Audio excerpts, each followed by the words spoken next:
What's going on, everybody? Dr. Vasquez here, coming to you live. And right now I'm going to change the topic. Lately I've been talking about chronic pain, which is the topic right now, so I'm not changing away from that topic. But for those of you who have seen my recent videos, independent from like the research analysis videos and critiques, you'll of course notice that I've been talking about calcium. And if you are a chronic pain patient, or if you work with chronic pain patients, you're going to love calcium for about the next 2 years probably. So calcium is the current bomb in chronic pain. And I've known that, well, I shouldn't say, I've been aware of it, let's say. I've been aware of that. Of course, I'm going to show you my same old diagram. I've been aware of that now for about 26 years because the first time I ever started talking about migraine, I was talking about calcium. So I've been at this for about 26 years now, specifically teaching about migraine. And that's why this diagram exists. And this is why this version of the diagram took up a whole page. The new version, like I've said recently, the new version of this diagram is probably about 4 pages long. So, like this diagram only has one receptor with a channel and another receptor with a channel here. That's the NMDA receptor and the GABA receptor, respectively. So that's where I was 26 years ago, at about that level. Because obviously the NMDA glutamate receptor is a major entry point for calcium. So that's why you have to know calcium if you want to talk about chronic pain. However, like I said, that, as you just saw too, that illustration only has the NMDA receptor and the GABA receptor. And that's great. If you know that, then you're probably, I don't know, 50 or 60%. That's half of what you need to know conceptually. Not all of the details, of course, but conceptually, that's a pretty good start. And like you could almost start and end with that diagram. That's why the diagram is so good. That's why if you have the book, you got to look at that diagram. But as I started to say, so that has, two receptors that are ligand gated channels. So you can call them receptors or you can call them channels because they're receptors and channels. But the new version of that diagram starts with a different glutamate receptor and then goes to a voltage gated channel and then goes to NMDA to sorry, I had to move the GABA receptor way over here next to the glycine receptor, and then in the interim I had to put, of course, the sodium potassium pump, which fuels the sodium calcium exchanger, and then it's next to something else. Of course, how could we forget the plasma membrane calcium ATPase? I mean, that's of course what's going to be next in that sequence. So that's what the diagram looks like in the new version, which means it went from 2 channels and 2 receptors to 1, 2, 3, 4, 5, 6, 7. Yeah. And it's about to be 8. Today, as of today, it's going to be 8. So, like, it's pretty like half of what you need to know is just 2 channels, 2 receptors. But I'm going from 2 to 8. As of today, I haven't even had time to draw it out yet. In fact, I'm going to draw it out right now in this video as we're talking. So, the other thing I wanted to say, which I'm aware of, is that sometimes I talk in rather abstract terms or maybe philosophical terms and all that. And for me, that's exactly correct. So I appreciate that might be inconvenient for some of you, but for me, that's where the action is. So that's why I keep doing it that way, because that is the way that it is for me. For me, the way that it is understanding, having a conceptual overview that serves, and I've used this metaphor before, especially with my students, having a conceptual overview that functions kind of like an intellectual structure of shelves, you could say like bookshelves, and then I can plug and play data into that shelf system or that intellectual structure. That's just the way that it is for me, especially on these big topics that I've been studying, for 20 years or so. And so because that's how I experience it, that's how I talk about it. I talk about it in abstract kind of structural terms, which I can trace all the way back to Nietzsche.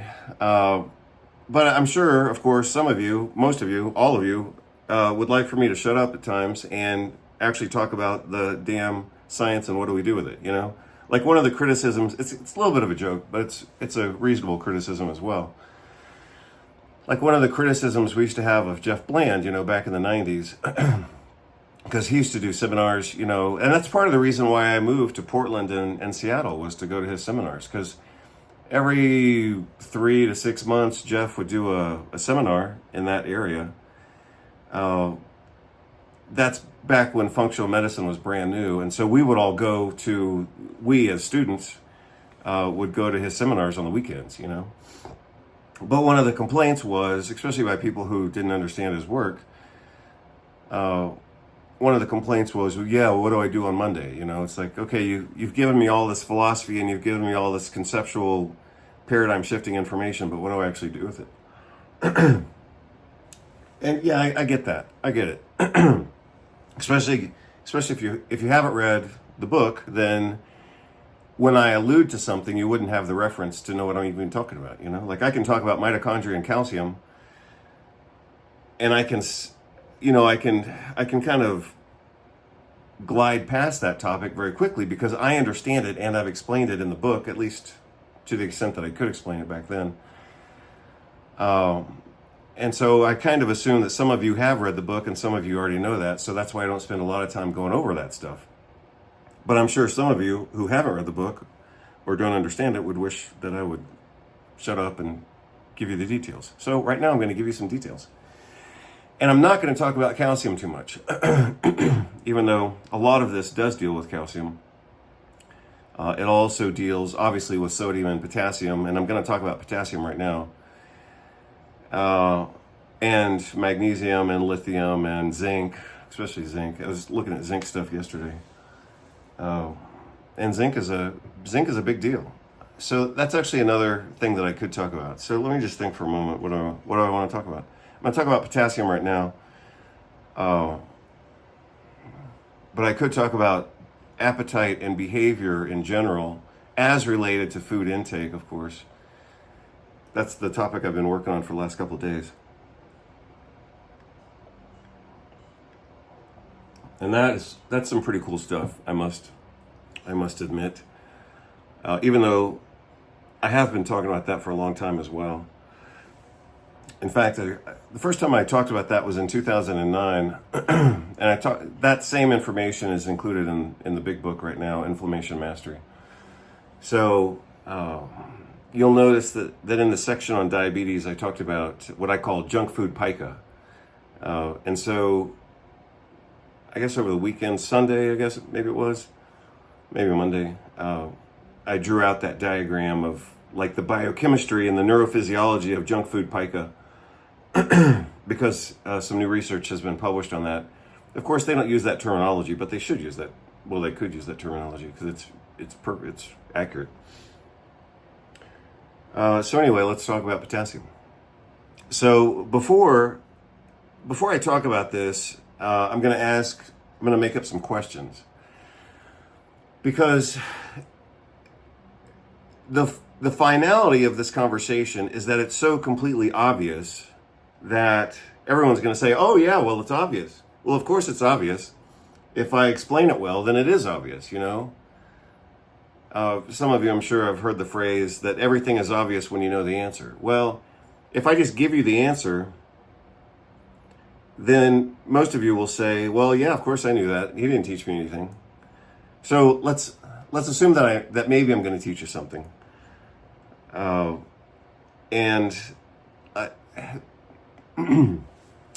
The difficult part about writing questions is not making the answer too obvious to the question.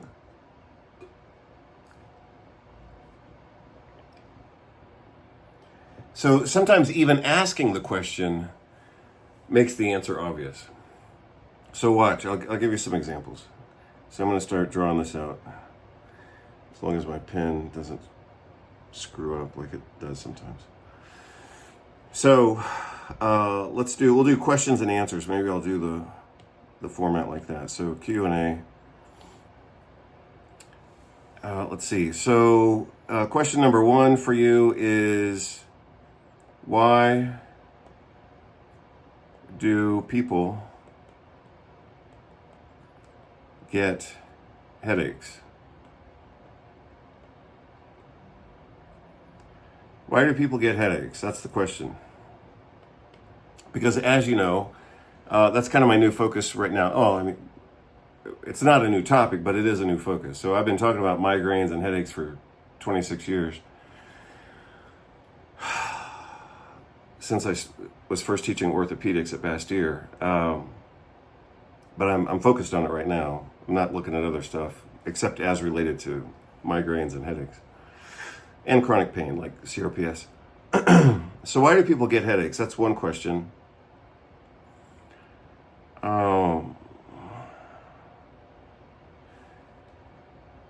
Another way to answer that, so if I ask the question, why do people get headaches? That's actually a better question than my second question. So, because when I ask you the second question, the answer to the first question is going to become obvious. Or at least it should, if you're a good test taker. So, I'm a good test taker. So, sometimes in a given exam by a given, hopefully just one professor, sometimes professors would do this. And of course, they're probably not doing it on purpose. It's probably inevitable. But, question number 2 on the exam, let's say you've got 160 questions, which is pretty typical in medical school. Let's say you've got, 150, 160 questions. But sometimes the answer to question number 55 was the stem in question number 2. So I remember a lot of times when I was in medical school, it seemed to happen more then, or maybe I was just more aware of it then. But sometimes I could get the answer to a different question by going back to the stem of another question, because sometimes the professor would put the information in the stem of, a previous question, and then another question would ask something related, but it could be answered based on the information in the stem of a different question. So anyway, that's going to happen right now. So if I ask the question, why do people get headaches? I'm just talking about general primary headaches. I'm not talking about like meningitis or something like that, which is obviously different. Or stroke for that matter, even though it's more closely related. If I ask the question, why do people get headaches? The answer, the answer to that question is not obvious, in my opinion. But if I ask a different question, then the answer becomes obvious to the first question. So if I follow up that question with, what is the benefit of getting a headache? HA. What's the benefit of getting a headache? That makes the answer to question number 1 a lot more obvious.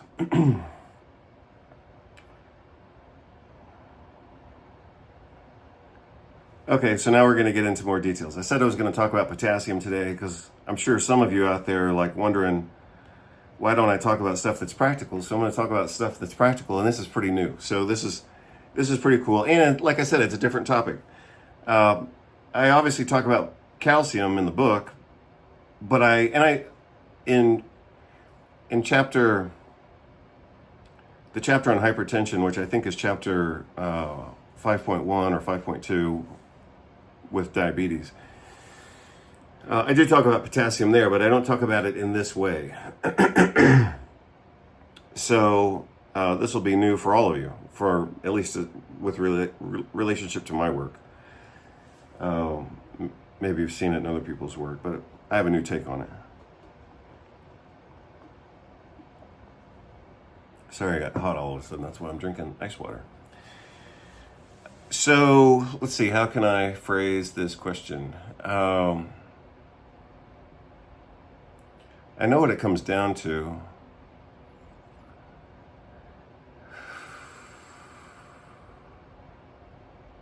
I'm trying to ask. I want to be able to ask a question without giving away the answer within the question. That's what I'm trying to formulate here.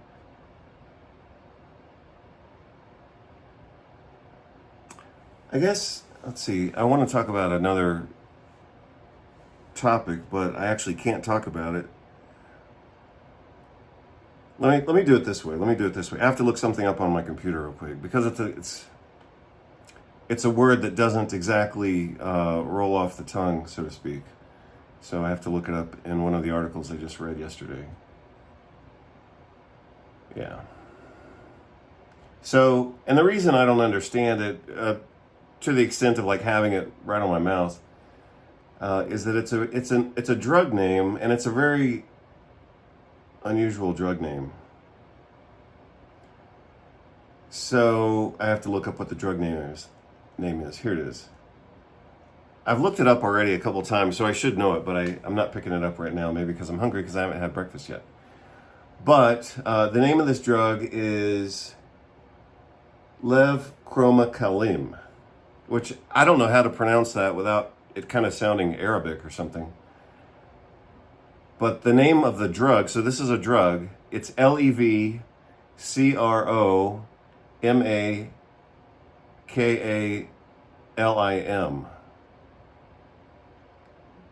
Levchromacalin. So I don't even think it's a human drug, it's an experimental drug. So it's an experimental drug used, I think it's actually used in human experiments. I don't think it's used in human medicine because for obvious reasons it wouldn't be used in human patients, except under experimental conditions. So this drug, I'll have to write it down, otherwise I'm just going to bounce around talking about it.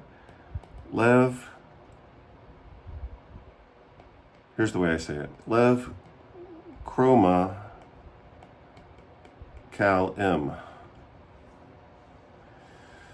That's what it is. Levchromacalin. So this is actually a very interesting experimental drug in the world of headaches because this is the only drug, even more potent than I want to say nitrous oxide, but that's not correct.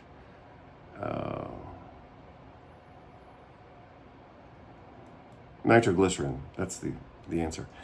So this drug, levchromacalin, is actually more potent than nitroglycerin for the induction of headaches. So for many years, or at least in a lot of studies, nitroglycerin was the standard for inducing headaches in general, but especially migraine type headaches. But levchromacalin is actually more potent than nitroglycerin. So then the question becomes, how does it work? It is a opener or an agonist of potassium channels. So some of you are now saying, oh, well, finally, something on this conversation is making sense. Sorry, I'm trying to get this thing to write, but of course it's giving me every stupid option other than the pen option. So, and it did it again. So this drug, this experimental drug, which is not used for human medicine, it's only used for human research and animal research. This is a potassium channel opener.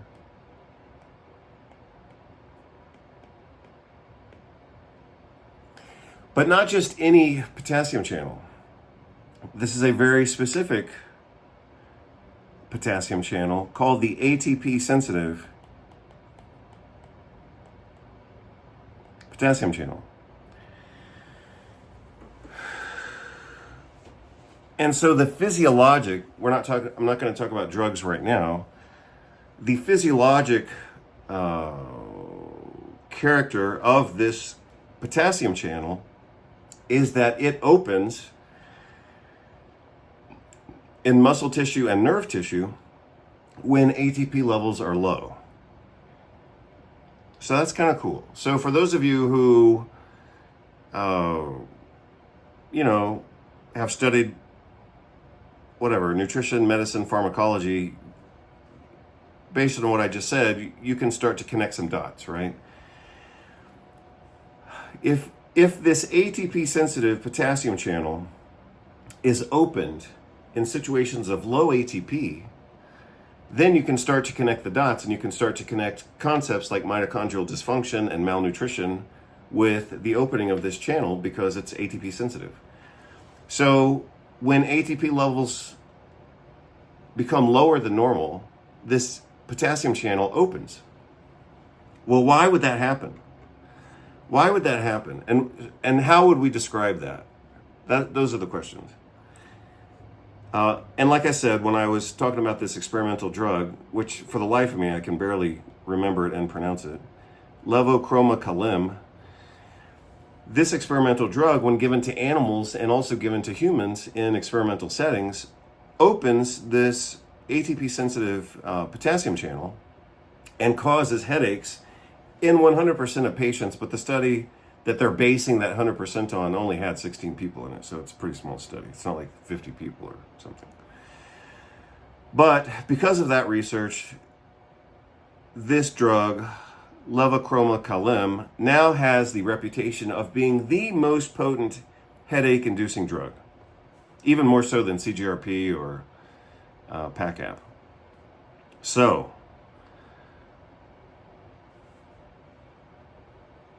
that's drug. But this is physiology. So in order to understand the drug, you have to understand the physiology. But when you understand the physiology, then you understand a lot of therapeutic implications if you're a good, like, integrative type doctor who can take a piece of data and contextualize that in other things that you know, and then it becomes immediately obvious how and why this functions the way that it does. So for example, remember what I said earlier? I said, one of the things I said, and it's just true, it's true generally.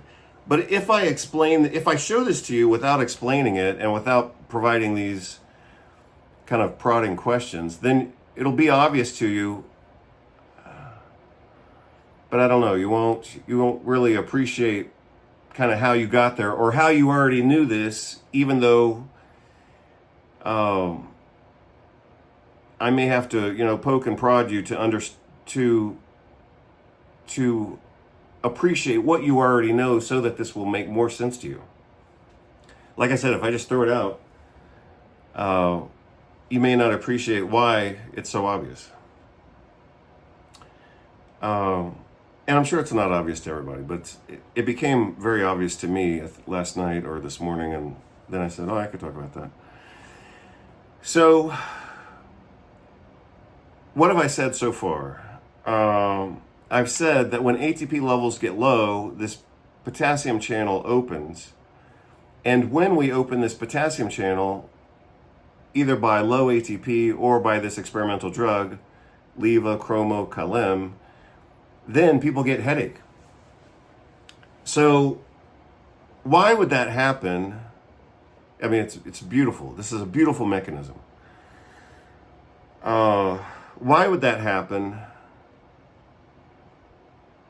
And how does it happen? I think those are the questions I want to focus on. So here's what I'm going to do. If you like physiology or biology and you have like some geeky genes somewhere in your system, then you're going to love this because it's a really beautiful mechanism. So let's see.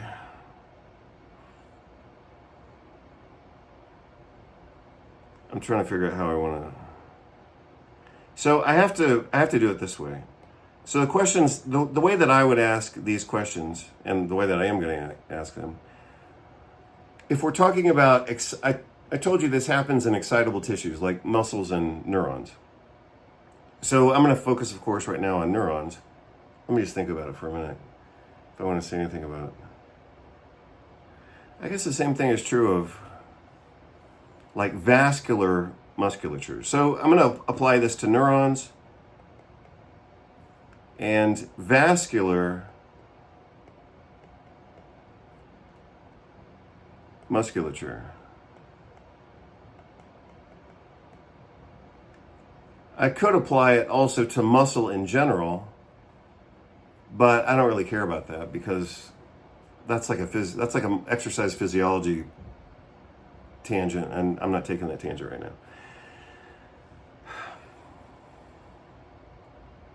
This is a beautiful mechanism. So in neurons and vascular musculature, why would this happen? Why would this happen that the potassium channel would open in situations of low ATP or slightly diminished ATP? This is probably one of the most beautiful things I've ever seen in biology, the way that this plays out. I mean, it's just amazing.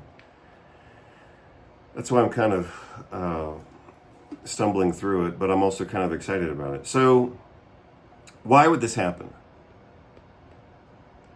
Why would it happen there?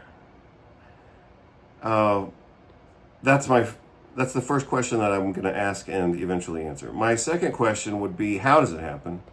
Like, what's the exact physiology of it?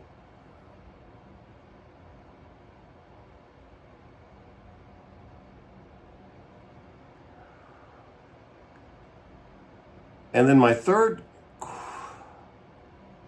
going to go to 4 questions. My third question would be,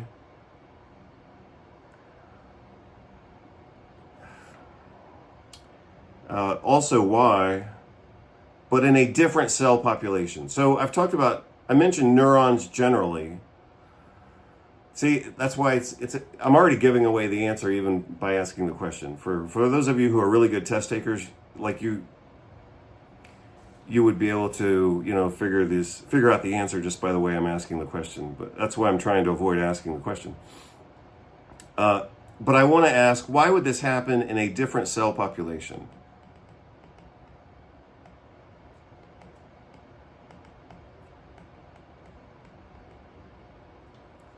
So I asked, why does it happen here in neurons, generally speaking, and also in vascular musculature? Why does it happen there? My other question was, how does it happen? Like, what's the exact mechanism? Or, what does exact mean anymore? In the world of, electron microscopy and molecular biology, I mean, you can say, how does it happen? And you can go down a million rabbit holes. But I'm still being practical here. I'm not like trying to get into, electron spin and electron shells and all that kind of stuff. Basically, how does it happen?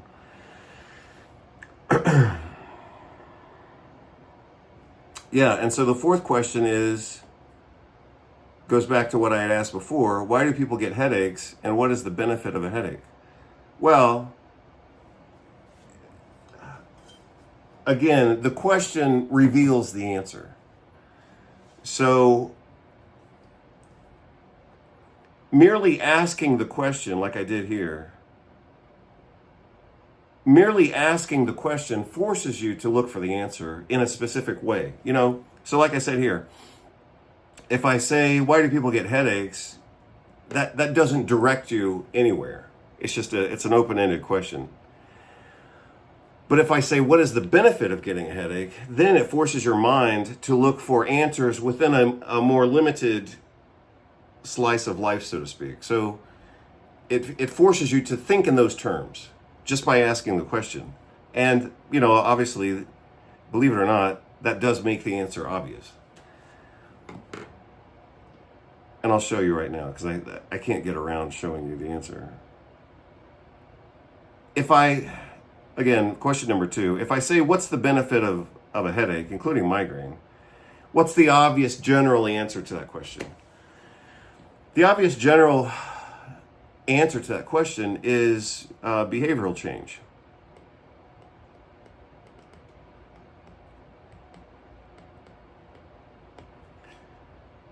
Well, what's the obvious reason that would exist? This question only has one possible answer. If I ask, I'm sorry, where was I? I gave you the answer without giving you the question. Oh. Yes, that was my other why. So my other why question is, why does any of this happen? Why does this happen? Meaning, why does the body have these inherent mechanisms? This is a mechanism. This is another mechanism. This is another mechanism. But why do those mechanisms exist? When I give you the answer to question number 3, then you'll understand when I give you the answer to question number 3, then the answer to question number 4 becomes obvious. But I'll just give it to you now because I'm already on the topic. Number 3 happens to induce behavioral change, and the obvious reason for that is to promote survival.